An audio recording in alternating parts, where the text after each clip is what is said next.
Bueno, ¿qué tal alumnos? Espero que se encuentren bien. Vamos a hablar en esta oportunidad de sistema respiratorio. Bueno, los saluda el profesor Márquez y espero que se encuentren bien.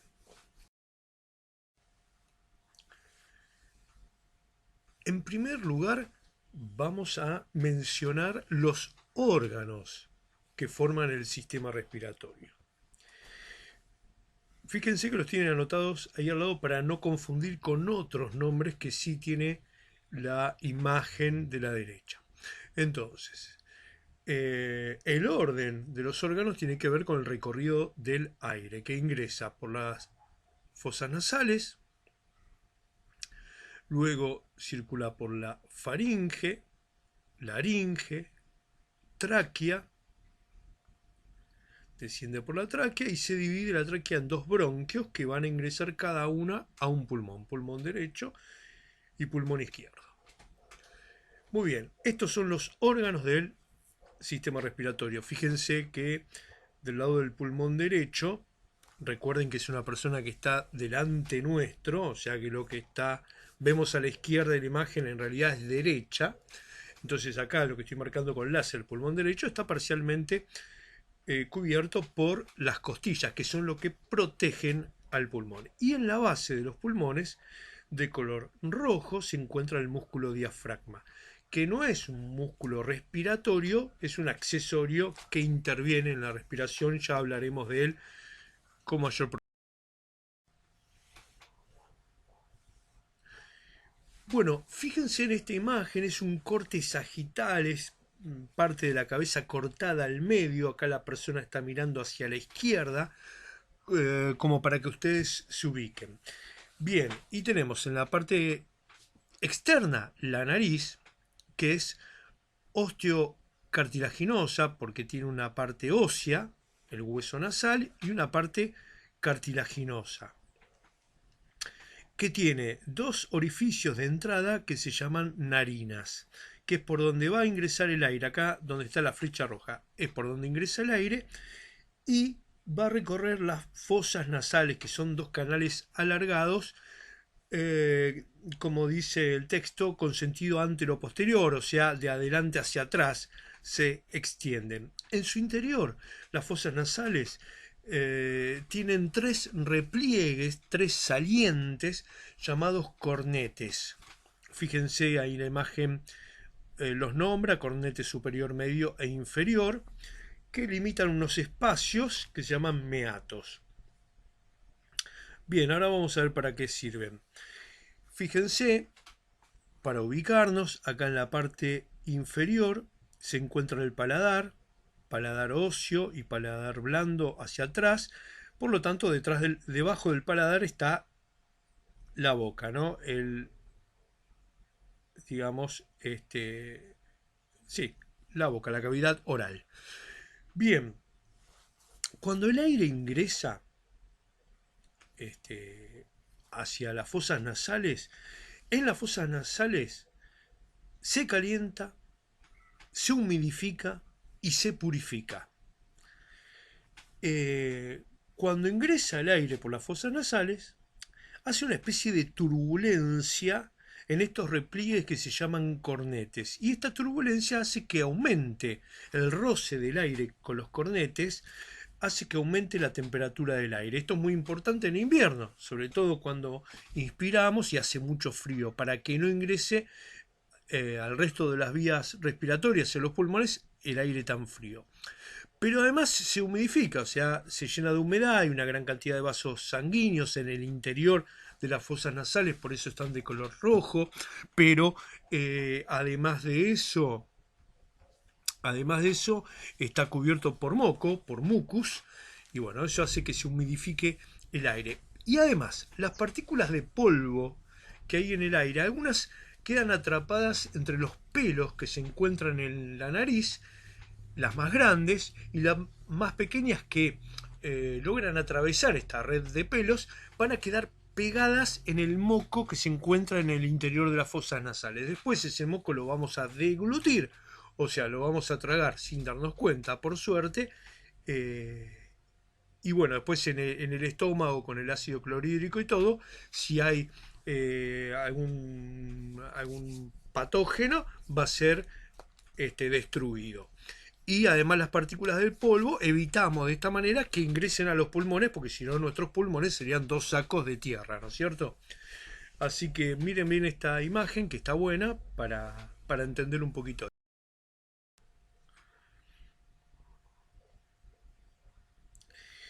Bueno, si observamos la imagen vamos a ver.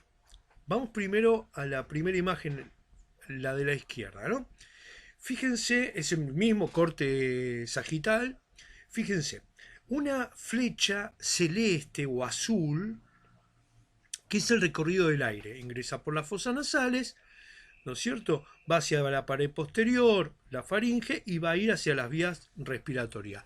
El láser, como ustedes saben, se va para cualquier lado. Bueno, ese es el recorrido del aire. Pero fíjense, a su vez, esta persona en la boca tiene un bolo alimenticio que está de color verde, que está masticando. Bien, esto que está un poquito más abajo ahí es la lengua. Muy bien.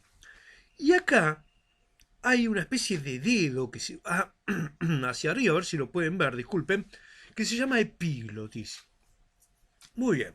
Ahí la persona está inspirando, el aire ingresa libremente, no hay ningún problema mientras está masticando. Pero ¿qué ocurre cuando se produce la deglución? O sea, cuando el bolo alimenticio pasa de la boca a la faringe. Bueno, fíjense que es la imagen que dice número 3, la imagen del medio de color verde, como la persona está deglutiendo. O sea, el bolo alimenticio se va de la boca. En ese momento, esta tapita que se llama epiglotis se cierra, baja. ¿Para qué? Para tapar un orificio, una abertura que se llama glotis, que es por donde va el aire, hacia las vías respiratorias, pero nosotros tenemos que impedir que el bolo alimenticio vaya por las vías respiratorias, porque si no, nos ahogaríamos, como decimos siempre, ¿no es cierto? O sea, quedarían obstruidas las vías respiratorias, no podríamos respirar. Eso es terriblemente grave. Entonces, la epiglotis cierra la vía respiratoria para que el bolo alimenticio vaya a las vías digestivas, al esófago, y en ese momento el aire no puede pasar, porque está cerrada las vías respiratorias por la epiglotis. Entonces, fíjense la imagen arriba como rebota aparece el aire, ¿no? En las fosas nasales, la flecha celeste. ¿Qué pasa una vez que ya se produjo la deglución? O sea, que el bolo alimenticio ya pasó al esófago. Fíjense acá, de color verde casi ni se ve. Bueno, se abre nuevamente la epiglotis para permitir nuevamente el paso del aire libremente y volver a inspirar correctamente. Esto ocurre en décima de segundo, ni nos damos cuenta, ¿no es cierto?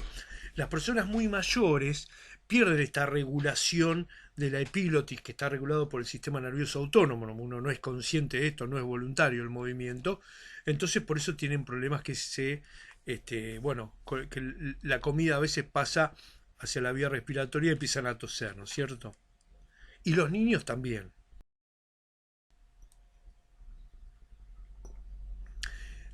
Entonces habíamos hablado de fosas nasales, de faringe, un poquito de laringe.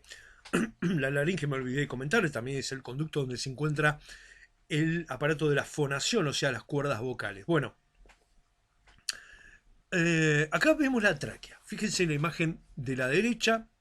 La tráquea está formada por anillos cartilaginosos, entre 16 y 20 anillos más o menos. Mide 10-12 centímetros de largo, se inicia en la base del cuello y para tener como referencia la tráquea llega cuando desciende hasta la altura de la cuarta vértebra torácica.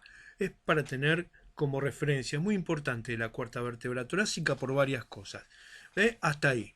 Este sector se llama carina y es donde se bifurca y se divide en dos bronquios. Un bronquio derecho, el que estoy señalando, fíjense que es un poquito más gordito y más corto, mientras que el bronquio izquierdo, fíjense, es más delgado y más largo. Bien, cada bronquio va a ingresar en un pulmón. El bronquio derecho al pulmón derecho, el bronquio izquierdo al pulmón izquierdo. El bronquio derecho, luego, que se llama bronquio principal, se va a dividir en 3 bronquios que llaman bronquios secundarios. Y cada uno va a ir a un sector del pulmón. Cada uno de esos sectores del pulmón se llaman lóbulos. En cambio, el bronquio izquierdo se va a dividir solamente en 2 bronquios secundarios. ¿Por qué? Porque el pulmón izquierdo está formado por 2 partes, por 2 lóbulos nada más. Después lo vamos a ver con mayor detenimiento. Fíjense, y acá en la parte inferior tenemos un anillo cartilaginoso de la tráquea. La de arriba sería la parte anterior, lo que estamos viendo de la imagen, y lo que vemos abajo sería la parte posterior. Fíjense que es como un anillo incompleto. Posteriormente es plano. Hay unos músculos ahí respiratorios. ¿Por qué es de cartílago? Para mantener siempre la estructura, para que se mantenga la tráquea siempre abierta, la tráquea y los bronquios también, porque de otra manera podría impedir el paso del aire. En cambio, así, al estar siempre abierta, nos aseguramos la circulación del aire. Ahora fíjense cómo la tráquea y los bronquios, que vemos acá, los bronquios se dividen en conductos cada vez más pequeños, y toda esa serie de conductos que ocupan todo el pulmón se llama árbol bronquial porque asemejan a las ramas de un árbol. Como ustedes saben, ahí están de distintos colores, pero en realidad no tienen toda esa coloración. Los bronquios simplemente es un dibujo, ¿no?, que está pintado para que lo podamos observar mejor. Bueno, esos son los árboles bronquiales. Fíjense que tienen prácticamente la forma de los pulmones, o sea que los pulmones están formados por miles de conductos que después vamos a ver en qué. Y acá lo tenemos, fíjense, acá tenemos el pulmón izquierdo. Entonces tenemos la tráquea, ¿no es cierto? Tenemos la tráquea. Dijimos, la tráquea se divide en 2 bronquios. Vamos a ocuparnos ahora del bronquio izquierdo, que se llama bronquio principal. Bien, que va a ingresar ¿dónde? En el pulmón izquierdo. Muy bien. Después se va a hacer más delgado, va a formar otros conductos más delgados que se llaman bronquios secundarios. O sea, son los segundos que vienen. Después otro conducto más finito que se llama como bronquio terciario. Después va a formar otro conducto más finito que como se llama bronquiolo. Después uno más finito que se llama bronquiolo terminal y va a terminar como un racimito de uva, que acá lo ven agrandado a la derecha. Cada una de esas bolsitas, de esos globitos, se llaman alvéolos y son muy importantes. Hay millones en cada pulmón, hay millones. Acá se muestra un bronquio como se divide cada vez más finito, pero las ramificaciones son miles. Bien, en estos alvéolos es donde se va a producir el intercambio de gases. ¿Pero qué es eso, profesor? Bueno, vamos, muy bien, lo veremos pronto. Bueno, esta imagen muy linda para ver los pulmones. Fíjense que se ubican completamente, como dice el texto, en la cavidad torácica, está protegido por la caja torácica. Tienen una cara interna que se llama también cara mediastínica porque mira hacia el mediastino. Después veremos lo que es mediastino, o ya lo sabrán para cuando vean este PowerPoint. Bueno, esta es la cara interna. Es plana y se mira una cara interna de un pulmón con el otro, están enfrentadas. Y después tiene otra cara externa que es curva, que da toda la vuelta, bueno, y es más voluminosa, por supuesto, y está en contacto con las costillas. Bien, después tiene una base o cara inferior donde se apoya en el músculo diafragma, acá lo tienen al músculo diafragma, y tienen en la parte superior una parte más angosta que se llama vértice, ahí más o menos, el vértice del pulmón. En la cara interna, en la cara mediastínica, esta que está acá, es donde se encuentra el hilio pulmonar. ¿Qué es el hilio pulmonar? Yo les digo así siempre para que entiendan.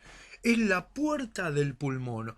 O sea, todo lo que entra o sale del pulmón lo hace por ese sector, por el hilio pulmonar. ¿Y qué entra, profesor, al pulmón? Bueno, entra, por ejemplo, en los bronquios al pulmón.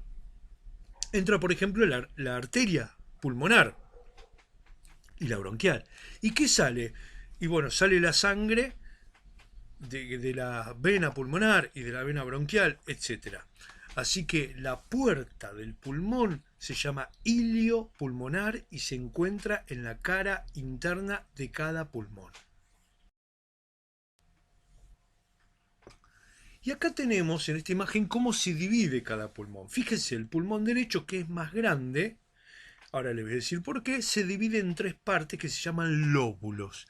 Tenemos un lóbulo superior, que está arriba por supuesto, un lóbulo medio y un lóbulo inferior, ahí. Estos lóbulos están divididos por cisuras o fisuras. Una se llama horizontal porque describe una línea horizontal y la otra se llama oblicua. O sea, entre el lóbulo superior y medio se encuentra la cisura horizontal. Entre el lóbulo medio e inferior, la cisura oblicua. El pulmón